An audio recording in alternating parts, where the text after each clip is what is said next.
दिलगिरी व्यक्त करतो आणि साहजिकच आहे ज्या ज्या मतदारांनी जिथे जिथे अगदी चांदा ते बांदा शिवसेना आणि शिवशक्ती म्हणजे शिवसेना, महाराष्ट्र नवनिर्माण सेना आणि राष्ट्रवादी यांच्या युतीला मतदान केलेलं आहे त्या सगळ्या मतदारांना आणि तिन्ही पक्षाच्या कार्यकर्त्यांना मनापासून धन्यवाद देतो आणि अभिनंदन पण करतो। या निवडणुका फार विचित्र किंवा अत्यंत घाणेरड्या पद्धतीने सत्ताधारी पक्षाकडनं लढवल्या गेल्या। जणू काही प्रत्येक निवडणूक ही निवडणूक म्हणजे अगदी त्यांच्या जीवनमरणाचा प्रश्न आहे अशा पद्धतीने ते साम दाम दंड भेद याच्या पलीकडे जाऊन सर्व काही त्यांनी वापर केला। धाक दपटशा, पैशाची लालूच दाखवली, आमिष दाखवलं। काही जणांना आमच्या शिवसैनिकांना तडीपार करण्याच्या नोटिसा केल्या, काही जणांना अटका तिकडे झाल्या, काही ठिकाणी दंगली भडकवण्याचे प्रयत्न झाले। अगदी ठाण्याला गेलो होतो, तिथे आमच्या काही कल्याण डोंबिवली असेल, ठाणा असेल इथल्या उमेदवारांना पैशाची आमिष पण देण्यात आली। काही ठिकाणी जोर जबरदस्तीने त्यांना उमेदवाऱ्या मागे घ्यायला लावल्या आणि या सगळ्या गुंडागर्दीला न डरता ज्या ज्या उमेदवारांनी ही लढत दिली आणि ज्या ज्या मतदारांनी निर्भयपणाने मतदान केलं हे सगळेजण खरोखर लोकशाहीचे रक्षक आहेत। मुंबईमध्ये आमचा महापौर होणार आणि व्हावा अशी आमची एक इच्छा होतीच, आजही आहे। तो आकडा आम्ही आज तरी काही गाठू शकलेलो नाही, पण ह्या सर्व त्यांच्या खेळाला उत्तर देऊन जे काही निकाल लागले, जे काही यश शिवशक्तीने मिळवलेले आहे त्या निकालाने सत्ताधारी पक्षाला तर घाम फोडला आहे नक्कीच। कारण त्यांनी एक्झिट पोलचे आकडे असतील किंवा आणखीन काही गोष्टी असतील, या सर्व म्हणजे एकही प्रयत्न त्यांनी असा सोडला नाही की जिथे शिवसेना नामोहरा होईल। एका गणिताचं काय उत्तर मला मिळालेलं नाही। अगदी विधानसभेला सुद्धा किंवा लोकसभेला असेल, माझ्या नक्की लक्षात नाही, मोदीजींची सभा झाली होती शिवतीर्थावर, खुर्च्या रिकाम्या होत्या। विधानसभेला असेल, याही वेळेला आमची सभा झाली, मी आणि राज पहिल्या प्रथम शिवाजी पार्कला एकत्रित आलो। एकत्रित तर यापूर्वी सुद्धा होतो, शिवसेना प्रमुख होते तेव्हा, पण एका व्यासपीठावरनं आम्ही भाषणं केली, आदित्यने पण केलं। आपण सगळेजण साक्ष आहात शिवाजी पार्क कसं फुलून गेलं होतं। त्याच्या दुसऱ्या दिवशी सगळी जी काय खुर्च्यांची गर्दी होती ती गर्दी, त्या गर्दीचा प्रतिसाद म्हणजे आमच्याकडे गर्दी जमते पण मतदान होत नाही, पण त्यांच्याकडे खुर्च्या मतदान करू शकतात हे पहिल्या प्रथम आम्हाला कळलं। रिकाम्या खुर्च्या मतदान कशा करू शकतात, हा एक न सुटलेलं उलगडलेलं कोड आहे। एकूणच काय तर त्यांनी शिवसेना संपवण्याचा आटोकाट प्रयत्न केला आणि त्यांनी जे काही पैशाचं वाटप केला गेल्या 4 दिवसामध्ये निवडणुकीच्या आधी, तो 4 दिवसापुरता वाटप नव्हता, गेले 4 वर्ष हे पैसा पेरत होते। आमचे जे काही निवडून आलेले नगरसेवक होते, मी मुंबईपुरतं जर बोलायचं झालं तर जवळपास अर्ध्याधिक नगरसेवक त्यांनी त्यांच्या गळाला लावले होते, ते आता गाळाला गेले। 4 वर्ष त्यांनी त्यांच्या आमदारांना, नगरसेवकांना, नगरसेवक नसताना सुद्धा काही पदाधिकाऱ्यांना सुद्धा विकास निधीच्या नावाखाली आम्हा पैसा वाटला। अगदी निवडणुकीच्या तोंडावर सुद्धा प्रेशर कुकर असेल, मिक्सर असेल, साड्या असेल, म्हणजे प्रचंड तिकडे हा कालचा का परवाचा लोकसत्तेचा अग्रलेख चांगला आहे। हा पैसा येतो कुठून, या पैशाचा सोर्स, त्या सोर्सच्या मागे ईडी, इन्कम टॅक्स, सीबीआय लागत कसे नाही, आणि एवढं करूनही जो आम्हा पैसा वाटला जातो, मग साधारणतः 2015 साली काळा पैसा नाहीसा व्हावा, गैरव्यवहार थांबावा म्हणून आपल्या मोदीजींनी जी नोटबंदी केली होती ती नोटबंदी अयशस्वी झाली का याचं उत्तर सुद्धा हे कोणतरी शोधलं पाहिजे। भारतीय जनता पक्षाने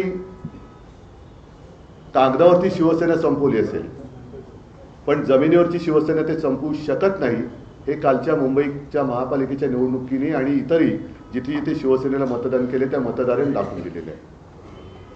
थोडक्यामध्ये शिवसेना कागदावर संपवली असेल पण जमिनीवरची संपू शकत नाही. आणि भारतीय जनता पक्ष हा पक्ष कागदावरती आहे पण जमिनीवरती नाही आहे.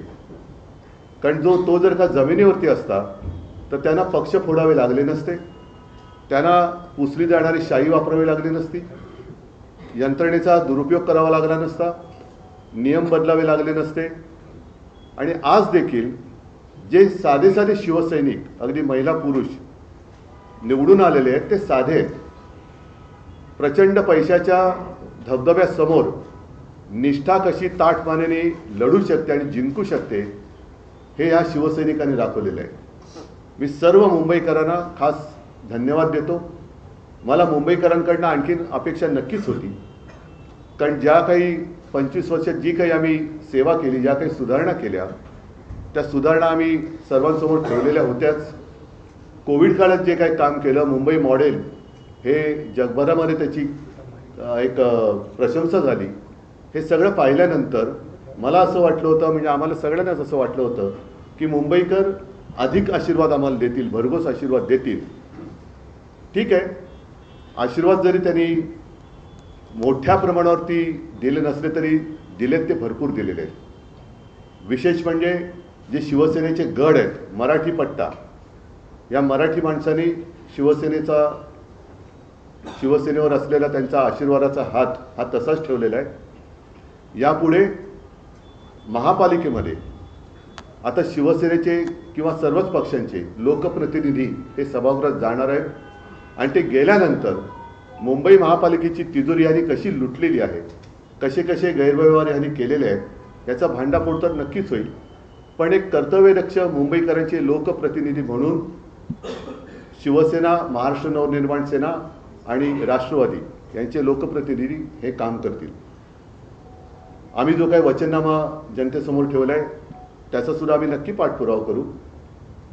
आणि मुंबईकरांची जमीन ही मुंबईकरांसाठीच वापरली जाईल हे सदैव दडपण आम्ही ह्या मुंबई लुटणाऱ्यांवरती ठेवू. याच्या पुढे आपल्याला काही प्रश्न असतील तर विचारा, मी उत्तर द्यायचा प्रयत्न करेन. माईक फिरवायचं म्हणजे नाही, माईक फिरवू का म्हणजे तुम्हाला तुमचा आवाज पण ह्याच्यात येईल. हा माईक चालू करा. हा चालू म्हणजे नाही, हा चालू नाही. हे इथे बटणे करे नाही, चालू नाही, बंद.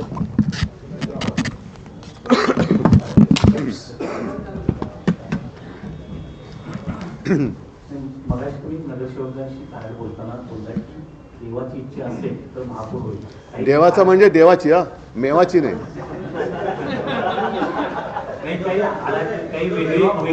नाही नाही, असं नाही. शेवटी आम्ही हरलोय असं काय माझी मानसिकता नाहीच आहे. आम्ही हरलेलो नाहीच आहोत. कारण ज्या पद्धतीने ही निवडणूक ते लढले त्याला तोडीस तोड उत्तर आम्ही दिलेले. थोडाफार फरक आहे, याचा अर्थ लगेच काही. आणि आता त्यांना टेन्शन आहे, कारण शेवटी एकदा फुटलेली, फोडून आणलेली माणसं ही टिकवण्याचं टेन्शन हे फोडणाऱ्याला जास्त असतं. मला नाही आहे टेन्शन. बाळासाहेब ठाकरेंचं जन्मशताब्दी वर्ष आहे, त्यामुळे आम्हाला 2.5 वर्ष महापौरपद देण्यात यावं तुम्हाला शिंदेच्या शिवसेनेचे नेते करतायत. त्यांचा संबंध काय पण बाळासाहेबांशी? त्यांचा संबंधच नाहीये. उद्धवजी त्यांचे जे नगरसेवक आलेले शिंदेनी ताज जे नगरसेवक निवडून आलेले ते आता ताज हॉटेलला इथे काही दिवस ठेवणार आहेत. काय त्यांना भाजपची भीती वाटते. कारण ते जाऊ दे, आता जास्त काही न बोललेलं बरं. कारण ते एकदा फुटलेले लोक कधी फुटू शकतात, सगळ्यांच्या संपर्कात असू शकतात.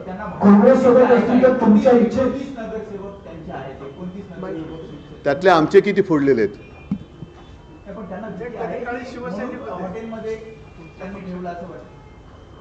आता ज्यांनी ठेवले त्यांना विचारा. काँग्रेस सोबत एक मिनिट. तुमच्या इच्छेनुसार महापौर मुंबईत बसला असता. उद्धवजी, काँग्रेस सोबत असती तर तुमच्या इच्छेनुसार आज मुंबईत महापौर असता का? हा जरा बंद करू. हा काय म्हणता? काँग्रेस सोबत असती तुमच्या तर आज तुमच्या इच्छेनुसार मुंबईत महापौर या असतं. अशा प्रश्नाला काय म्हणतात माहिती आहे ना, आत्याबाईला मिशा असल्या तर. नाही उद्धवजी हा अशी म्हण आहे मराठीत. माईक घेऊन बोला सगळ्यांनी, तिकडे घेतो माईक. उद्धवजी, आतापर्यंत महापालिका इतिहासात शिवसेना भाजप युती असताना भाजप महापौर पदापर्यंत पहिल्यांदा पोहोचते. याआधी उपमहापौर पद त्यांनी भूषवलेलं आहे. तर पहिल्यांदा मुंबईचं महापौर पद भाजपला येत आहे हे आता जवळपास स्पष्ट आहे. तर त्यावर तुमची प्रतिक्रिया काय की पहिल्यांदा मुंबईचा भाजपचा महापौर होतो आहे? बघा, एक सांगतो, आमचा महापौर होईल असा आत्ता आकडा दिसत जरी नसला तरी मी कुठेही किंवा शिवसैनिक कुठेही खचलेलं नाही आहे. त्यांच्या लेखी जरी आमचा तो पराजय असला तरी आमच्या पराजयाला सुद्धा तेज आहे आणि त्यांचा विजय हा डागाळलेला आहे. आणि ज्यांच्या सहकार्याने ते जर महापौर बनवत असतील तर ज्यांच्या आधारावर ते महापौर बनवणार आहेत त्यांना लाज वाटली पाहिजे की आपण काय केलेलं आहे. त्याच्यामुळे मला काही हा प्रश्न पडलेला नाही आहे तो बसावा न बसावा, पण ज्यांची मदत घेऊन आणि म्हणे बाळासाहेबांचा विचार हा शिवसेनेचा महापौर बसवणे हा आहे आणि ती शिवसेना असली ही मी बघतोय. त्याच्यामुळे त्या लोकांनी, गद्दार लोकांनी विचार केला पाहिजे की आपण काय कोणतं पाप करतो आहोत आणि हे पाप करणं, हे पाप केल्यानंतर मराठी माणूस त्यांना काय म्हणणार आहे हा विचार त्यांनी केला पाहिजे. माईक घे, माईक घे. या माईक आवाज येतोय का रे? मुंबईसह इतर नाही, आवाज येतोय. मुंबईसह इतर ज्या महापालिकांच्या निवडणुका पार पडल्या त्यांचं मतदान झालं त्यामध्ये भाजप सर्वाधिक मोठा पक्ष दिसते. तिकडे शिवसेनेला मात्र कमी जागा मिळाले. मात्र या सगळ्यामध्ये भाजपला त्यांचा फायदा झाला असं वाटतं. भाजपचा इरादा तोच आहे ना. त्यांनी मधल्या काळामध्ये म्हणून मी अनाकोंडा म्हणालो ना की त्यांनी 29% म्हणजे तोपर्यंत यांना सगळ्यांना गुंडाळून वेटोळ्यात गुंडाळून टाकणार आहेत ते. आणि अंबरनाथमध्ये त्यांनी ते केलंच. जिथे गरज असेल त्या गरजेपुरतं ते वापरणार आणि फेकून नेणार. तोपर्यंत त्यांचा पक्ष आणि सगळं संपून टाकलेलं असेल. त्याच्यामुळे मला शिवसैनिकांचा अभिमान आहे की ठीक आहे, काही काळा प्रतिकूल असतो पण प्रतिकूल काळामध्ये हिंमत न हरता लढतोय आम्ही आणि लोक आमच्या सोबत आहेत याचा मला नक्की अभिमान आहे. एमआयएमच्या 8 जागा ज्या आहेत त्या उपमुख्यमंत्री शिंदे ज्या प्रभागामध्ये रहिवासी आहेत किंवा ते संविधानिक पद नाहीये. ज्या प्रभागामध्ये नाही पण म्हणून कोण असं ते पहिलं नीट सांगा. ते संविधानिक पद नाहीये. शिंदे ज्या प्रभागामध्ये कोण शिंदे? त्यांचा वाढदिवस आहे. शिंदे ज्या प्रभागामध्ये राहायला आहेत त्या प्रभागामध्ये तुमच्या उमेदवाराने, ठाकरेंच्या उमेदवारांनी शिंदेच्या उमेदवाराचा करेक्ट काय नाव त्यांचं? कोणाचं? त्या उमेदवाराचं नाही मला माहिती.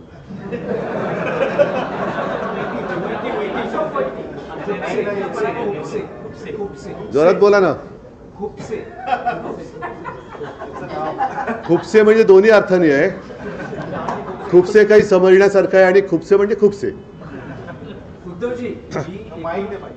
आकडेवारीचा आवाज आहे खणखणीत, जी आकडेवारी आहे ठाकरे बंधूंची, त्यात असं एक विश्लेषण केलं जातंय की मनसेची शिवसेना पक्षाला जास्त मदत झाली तुमच्या पक्षाला आणि तुमचे नगरसेवक नाही, जास्त निवडून आले. तुलनेत मनसेचे तितकं संख्याबळ निवडून आलेल्या नगरसेवकांचं दिसत नाही.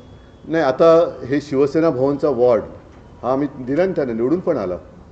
त्याच्यामुळे असं काही नाही आहे की त्यांची आम्हाला झाली आमची त्यांना नाही झाली, असं काही नाही आहे. दोन्हीकडे आता कार्यकर्त्यांमध्ये सुद्धा एकवाक्यता खूप छान. कारण मी, आदित्य, सगळेच आम्ही जे काय फिरलो त्या सगळीकडे शिवसेना आणि मनसे असा काही भेदभाव आम्हाला कुठेच दिसला नाही. छान एक दिलाने आम्ही लढलेलो आहोत. काँग्रेस चर्चेत पुढच्या झडपीच्या निवडणुका आहेत. या झडपीच्या निवडणुकांमध्ये सुद्धा मनसेसोबत तुमचा अलायन्स कायम राहील आणि येणाऱ्या पुढच्या निवडणुकांमध्ये सुद्धा आम्हाला आधी कालचे आत्ताच माझे नगरसेवक जिंकून आले त्यांचे पेढे खातोय. काय आता बोलेन ना मी. काय हरकत आहे? हरकत काय? संयुक्त पत्रकार परिषद पुन्हा बघायला मिळेल. कारण आज तुम्ही म्हणजे युतीत लढलात. पण अरे एक गोष्ट तुमच्या लक्षात येत नाही. आमची विश्लेषण करण्यासाठी जर संयुक्त पत्रकार परिषद नाही, पण विश्लेषण तुम्ही लोक करतात ना, तेच विश्लेषण आम्ही बघतोय. पण एकत्र आहोत, मी मागेच बोललो, एकत्र आलो ते एकत्र राहण्यासाठी होईल, सगळं होईल, सगळं होईल. नाही, पण उद्धवजी, जी काँग्रेस संपूर्ण महापालिका त्याला काहीतरी जी काँग्रेस संपूर्ण महापालिका निवडणुकीत चर्चेतही नव्हती, त्याचे 28 नगरसेवक आले आहेत. चांगली गोष्ट. तर तुम्ही एकत्रित लढले असते तर आणखी चित्र वेगळं, म्हणजे महाविकास आघाडी आणि मनसे असे मिळून एकत्र लढले असते तर आणखी चित्र वेगळं असतं. या प्रश्नाचं उत्तर मी थोडं वेगळ्याने देईन की जिथे जिथे भारतीय जनता पक्षाचे नगरसेवक निवडून आलेत तिथे त्यांच्या विरोधातल्या सगळ्यांची मतं जर का एकत्र केली तर ती खूप जास्त होते. बरं, दुसरी गोष्ट काय, गेल्या वेळेला आमचे 84 निवडून आलेले, भाजपचे 82 आले होते. त्यांनी शहासेना केली, आमचे काही गद्दार फोडले, तरीसुद्धा त्यांचे 82चे 89 झाले. आमचे अर्धे अधिक फोडले होते तरीसुद्धा 54 फोडले होते तरीसुद्धा आमचे 65-66 निवडून आले. ही शिवसेनेची ताकद आहे. आणि त्यांनी ज्या क्षणी, आता बघूया, या 21 का 22 जानेवारीला सुप्रीम कोर्टात सुनावणी आहे, पुढची तारीख कधी जून जुलैची, ऑगस्टची मिळते, डिसेंबर जानेवारी फेब्रुवारी मार्च एप्रिल मेची 2028 29 30 सालची कधी मिळते ती बघू आपण. पण तो जर का निकाल संविधानाप्रमाणे लागला आणि त्यांचं नाव चिन्ह गेलं तर त्यांना मग त्यांचा उपयोग काय राहिला, उपयोग शून्य होईल. त्यांचा जन्मच किंवा ती फोडाफोडी शहासेनेची एवढ्यासाठी झाली की शिवसेनेच्या मतदारांमध्ये गोंधळ निर्माण करणं. कारण ती जर का शिवसेना एक असती तर भाजपने किती, म्हणजे आता जसं आकाश पातळ एक केलं तसं आकाश पातळ इतर ग्रह जरी एक केले असते तरी भाजप काय वाढू शकलं नसतं. आणि भाजप वाढलेलंच नाही आहे, त्यांनी सगळे बाहेरची लोक मांडीवर घेतलेत. उद्धवजी, 8 MIMचे उमेदवार जे आहेत ते निवडून नगरसेवक झालेले आहेत. शिवडीसारख्या भागामध्ये समाजवादी पक्षाचा उमेदवार निवडून आले आहेत. काय कारण आहेत MIMचे उमेदवार एवढ्या मोठ्या संख्येने निवडून गेले? 8 त्यांना इतरांपेक्षा जास्त मतं पडली. नाही, पण काय राजकीय गणित काय आहेत? ठीक आहे, पुढे. उद्धवजी, राजकीय गणित काय आहे की मुंबईत 8 MIMचे नगरसेवक? अरे पण मी कसं सांगू ते? भाजपने जो हिंदुत्वाचा मुद्दा घेतला होता त्यानंतर सोडला आता? त्याचा फायदा झाला असं वाटतंय का एकूणच या नाही, निवडणुकीत? भाजपने पद्धतीकडे गेली असं वाटतं का? भाजपने हिंदुत्वाचा मुद्दा कधीच घेतला नाही. ते त्यांचं निवडणुकीचं ढोंग आहे. त्याच्यामुळे हे ढोंग आता हिंदूंना पण कळायला लागलेलं आहे. नाही, आवाज इथून येत नाही म्हणून. लालबाग परळ तुमचा बालेकिल्ला राहिलेला आहे, तो शाबूत आहे. दुसरीकडं प्रभाग क्रमांक 173 मध्ये जो 30 वर्षापासून तुमच्या हातात होता तो ढासळलेला. कुठला? शिल्पा पेडुकर भाजपच्या विजयी झाल्या. नाही, एरिया कोण, मला असं आकडे. हां, ठीक आहे. मग तसं काही ठिकाणी त्यांच्या पण जोगेश्वरीमध्ये आमची निवडून आलेली आहे, जो त्यांचा बालेकिल्ला होता. सचिन पाटील निवडून आलेले आहे. असं होतात ना. बघा, लोकशाहीमध्ये या गोष्टी घडत असतात, पण त्या प्रामाणिकपणे व्हाव्या. आम्ही त्यांची मतचोरी पकडून दिली, दुबार मतदार पकडून दिले, त्याच्यानंतर सगळ्या गोष्टी आम्ही नंतर ते काय पाडू बिडू सगळं आणलं होतं. ह्या सगळ्या गोष्टी मुंबईमध्ये आम्ही जागरूकतेने होऊ न दिल्यामुळे त्यांना एवढ्या मोठ्या प्रमाणावरती चोरीमारी करताना आले. पण तरीसुद्धा अगदी झालीच नाही असं मी नाही म्हणणार. थोड्या दिवसात त्याची पण माहिती आम्हाला मिळेल. उद्धवजी, आपल्या सगळ्यांचं अभिनंदन. आपण मुंबईचा विचार करू, ज्या आक्रमण होते जमिनीवर, ते गिरगावमध्ये पण झाले, दादरमध्ये पण होत आहे, पण असा विचार करून आपण एकत्र आलो. आता या काळामध्ये म्हणजे खूप असं विचारपूर्वक बोललात की आम्ही शिवसेनेला बाजूला काढलं. मराठी माणूस म्हटल्यावर आपल्या दादरमध्ये पण इथे आल्यानंतर आम्हाला वाटतं की आधार होते बाळासाहेबांचं. तर आता हा विचार करून आपापसात भांडण्यापेक्षा समजा जे नगरसेवक गेले ते जर परत आले तर मग शिवसेनेचा महापौर होऊ शकतो असा विचार केला जाईल. तुमच्या संपर्कात असतील तर घेऊन या.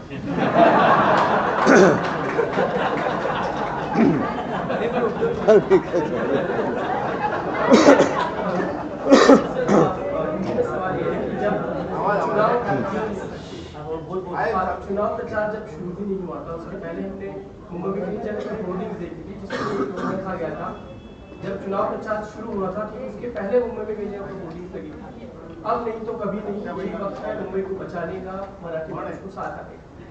क्या वो वजह आप देखते हैं कि इतना प्रचार होने के बाद भी मुंबई का जो आप चाहते थे कि महापौर आपकी पार्टी का वो होने वाली स्थिति अभी है नहीं? सवाल ये कि प्रचार आपने किया उसके वजह से उसके बाद भी आपको जो संख्या नहीं, लेकिन इसीलिए मैंने कहा ना कि मुझे तो अपेक्षा थी कि जो भी काम हमने पिछले 25 साल में किया, खास कर कोविड के समय में किया, तो मुंबई के मतदाता हमारे साथ रहेंगे और वो रहे भी, बिल्कुल नहीं रहे ऐसे नहीं बात हुई है।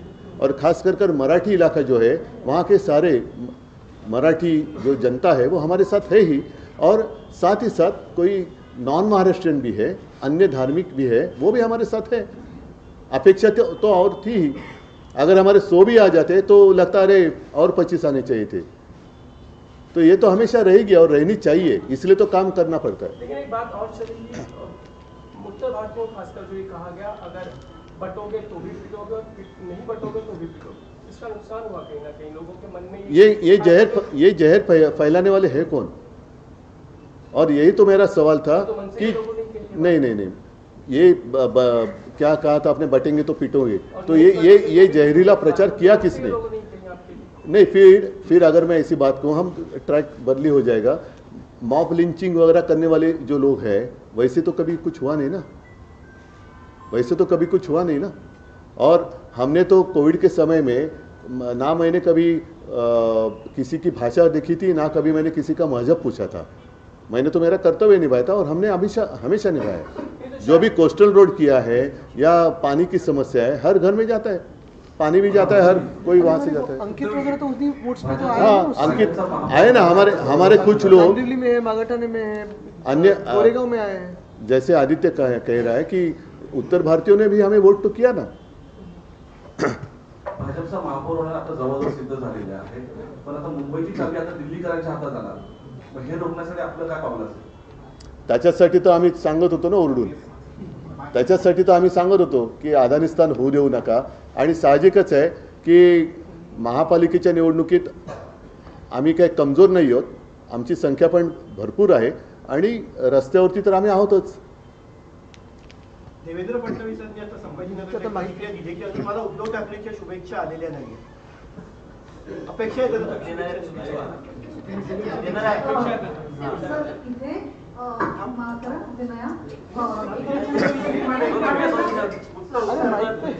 काय माईक फिरवतो ना? देवेंद्र फडणवीसांनी म्हटल्यावर अजून उद्धव ठाकरेंच्या शुभेच्छा आल्या नाही, येणारात का फोन करून शुभेच्छा द्यायला मी तेवढा काही खतरूड नाहीये, पण साहजिकच आहे एवढे सगळे त्यांनी कर्मकांड केल्यानंतर आम्ही जी त्याला टक्कर दिले त्याचंही कौतुक त्यांनी केलं पाहिजे। सर, एक प्रश्न असा विचारायचा आहे, ह्या वेळेला राज्य निवडणूक आयोगाकडे ज्या कंप्लेंट्स केल्या गेल्या त्यापैकी एक कंप्लेंट जी नवीन होती ती म्हणजे शाही बद्दलची, इंडेलिबल इंक। आता त्या संदर्भात राज्य निवडणूक आयोगाने सांगितलंय की ज्यांनी हे पुसण्याचा प्रयत्न केला त्यांच्या विरुद्ध आम्ही नाही, अशा निवडणूक आयुक्ताबद्दल विरुद्ध जनता ऍक्शन घेईल। त्यांनी लोकांच्या भावनेशी खेळ करू नये, ते म्हणजे कोणी ब्रह्मदेवाचा बाप नाही आहेत, त्यांनी लोकशाहीचा अपमान करू नये। लोकशाहीचा अपमान केला तर निवडणूक आयुक्तांना सुद्धा शिक्षा करावी लागेल। पण हा इश्यू कितपत सिरियस आहे? नाही, मी दिला ना, आता बोललो नाही, मी उत्तर दिलेलं आहे की त्यांनी लोकभावनेचा अनादर करू नये, संविधानाचा अनादर करू नये। संविधानापेक्षा निवडणूक आयुक्त मोठे नाहीत, ते सुद्धा एक मतदार आहेत, त्यांना सुद्धा मतदानाचा अधिकार असतो। ते जर एका पक्षाला मतदान करू शकत असतील याचा अर्थ ते सुद्धा निष्पक्षपातीपणाने काम करू शकतात का, हा प्रश्न त्यांना विचारायला लागेल। आणि दुसरा प्रश्न असा आहे की राज्यभरातले जे आकडे आले त्याचं एकंदरीत विश्लेषण करता तुम्हाला असं वाटतं का की 2029च्या निवडणुकांसाठीचं हा प्रिव्ह्यू आहे किंवा त्यावेळेला कशी हे एकंदरीत राज्याचं चित्र दिसेल त्याबद्दल हे लक्षण आहे? आपल्या मराठीमध्ये काही म्हणी आहेत, त्याच्यात एक म्हण खूप छान आहे, अति तेथे माती। ह्यांचा आता अति होते, त्याच्यामुळे त्याची माती व्हायला वेळ नाही लागणार, म्हणजे 29 सुद्धा खूप लांब झालं। सर, हिंदी में एक सवाल है कि अब महाराष्ट्र में और मुंबई में रिजॉर्ट पॉलिटिक्स जो है वो शुरू हो चुकी है। महापौर को लेकर आप क्या कहेंगे? आप लोग की ड्यूटी हालांकि उतनी नहीं है, लेकिन उसके बावजूद कुछ आगे का प्लान अगर आप बता पाएं। नहीं, मैं क्या बता सकता हूँ, अभी पहले किसने कहा ना, अभी वो मांग कर रहे हैं 2.5 साल के महापौर पद की। हाँ, तो पहले तय होने दो। 2.5 साल में उनमें जो आए हैं, अगर पहले 2.5 साल महापौर बनेगा क्या, कि फिर और किसी उनकी पार्टी तोड़कर ये महापौर, जैसे मेरी पार्टी तोड़कर मेरा ही मुख्यमंत्री बनाया था, वैसे उनकी पार्टी तोड़कर वो महापौर बनाएंगे क्या? वो देखने जैसी चीज़, अभी इंटरेस्टिंग होगी ये बात। मुझे लगता है कि उनकी पार्टी तोड़कर वो महापौर बनाएंगे, भाजपा महापौर बनाएगी। दुबार मतदानासंदर्भात आपण नेहमीच वोकल होतात, तर आपल्यापर्यंत बूथवरनं दुबार मतदानाच्या काही केसेस आल्या का, कंप्लेंट्स आल्या का तुमच्या कार्यकर्त्यांकडनं, आणि त्याचं पुढे काय? काही ठिकाणी आलेले आहेत, अनेक ठिकाणी मतदार यादीतून नावं नसल्याच्या तक्रारी आल्या आहेत। विशेष म्हणजे गणेश नाईकांचं नाव नव्हतं, हे मी परवाच्या कालच्या पत्रकार परिषदेत पण बोललो। एका मंत्रिमंडळातल्या मंत्र्याचं नाव मतदार यादीत नसणं, त्याला मतदानाच्या दिवशी केंद्र शोधताना टांगा त्याचे दुखतात, हे फार गंभीर आहे।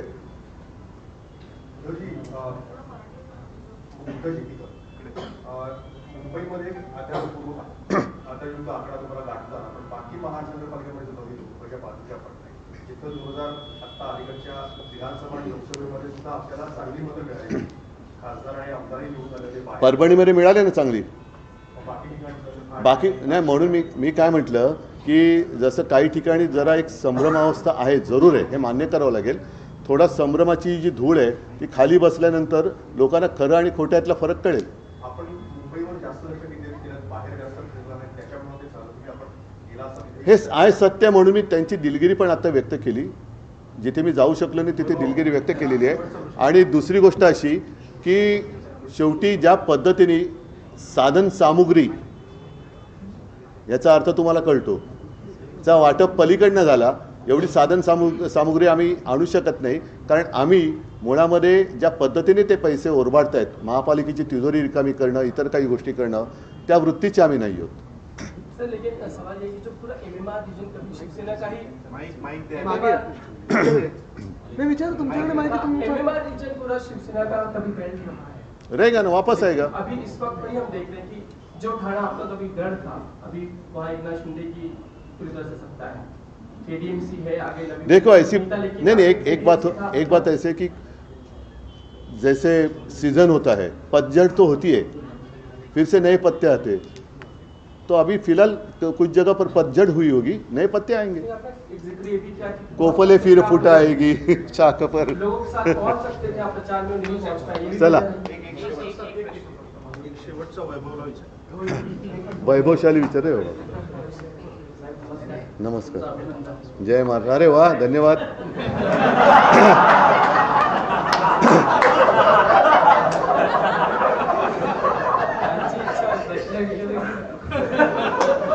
नाही विचारलं तरी चालेल। नाही, आता धन्यवाद दिले त्याला साजेचा प्रश्न विचार। प्रश्न ईव्हीएम वर होता। लोकसभाच्या नंतर त्याच ठिकाणी ईव्हीएम वर संशय घेण्यात आला होता, विधानसभेनंतर तर ईव्हीएम हॅक आणि दुबार मतदानावर आक्षेप होता। आता महापालिकेत ज्या पद्धतीने तुम्हाला मांडेट मिळालाय, आता ईव्हीएम बद्दल तुमचं काय? बघा, एका रात्रीत मत काय बदलू शकत नाही, म्हणजे तसं एका रात्रीत मत बदलायचं असेल तर ईव्हीएम वरतीच तेही मतदान झालं पाहिजे। त्याच्यामुळे आत्ता ह्या सगळ्या गोष्टीचा आम्ही आढावा घ्यायला लागलेलो आहोत। काही ठिकाणी अनपेक्षित निकाल हे नक्कीच लागलेले आहेत। ज्या पद्धतीचं मुंबईमध्ये वातावरण होतं, तुम्ही स्वतः अनुभव केलेला आहे, एक लाट वाट होत होती, म्हणजे मतदान एकतर्फी होईल असं चित्र याही वेळेला होतं, विधानसभेच्या वेळेला होतं। पण एका गोष्टीचं मला जरा एक गंमत वाटते की मतदान झाल्याबरोबर एक्झिट पोल जे यायला लागले, असे एक्झिट पोल घेणारी लोक मला तरी कुठे काही दिसलेले नाहीत। म्हणजे एक्झिट पोल कोणत्या पक्षाच्या कार्यालयातून दिले गेलेत का, आणि बरोबर आकडे त्याच्यानंतर जणू काही सकाळ जशी मतदानाला सुरुवात झाली, मतपेट्या उघडण्याच्या आधीच तिथले आकडे जाहीर व्हायला लागले। हे कसे काय कळले होते? म्हणजे मतपेट्या म्हणजे आम्ही फोन करत होते, नाही साहेब अजून आमच्या मतपेट्याच उघडलेल्या नाही आहेत। अरे पण टी व्हीवर दाखवत आहेत तर नाही, आणि नंतर बघतो तर थोडं वेगळं व्हायला लागलं। त्याच्यामुळे हे सगळं अनाकलनीय हा विषय आहेच। बरं, यावेळेला व्हीव्हीपॅट काढली गेली, म्हणजे एक गोष्टी तुम्ही जास्तीत जास्त गूढ करत चाललेला आहात, आणि हा एक मूळ जो आमचा आक्षेप आहे की बॅलेट पेपरवरती मतदान का व्हायला पाहिजे, कारण मी मतदार आहे, लोकशाहीमध्ये माझ्या मताला ही अमूल्य किंमत आहे। माझं मत हे कुठे जाते ते शेवटपर्यंत कळण्याचा माझा अधिकार तुम्ही हिसकावून घेतलेला आहात. आता त्यावेळेला मला ते असं झूमध्ये जसं एखादा प्राणी दाखवत अशी माझं त्या व्हीव्हीपॅटवरती रिसिप्ट दाखवत होता, तर ती पण नाही दाखवत. म्हणजे तुम्ही त्याच्यापेक्षा मग आणि त्याच्यानंतर ज्या पद्धतीने मुंबईमध्ये गुंडागर्दी करून अर्ज मागे घ्यायला लावत होते, म्हणजे निवडणूक पुढे आता EVM पण नाही राहणार, डायरेक्ट डिक्लेअर होतील. हां, तर त्याच्यामुळे आम्ही आमचं काही मत अजून बदललेलं नाही. काही ठिकाणी जिकडे संशय आहे तिकडे संशय आहे आणि त्याच्याबद्दल सुद्धा जेव्हा आमच्या हाती काही लागेल तेव्हा आम्ही बोलू. ठीक आहे, सगळ्यांना धन्यवाद. हां, नाही आता नको.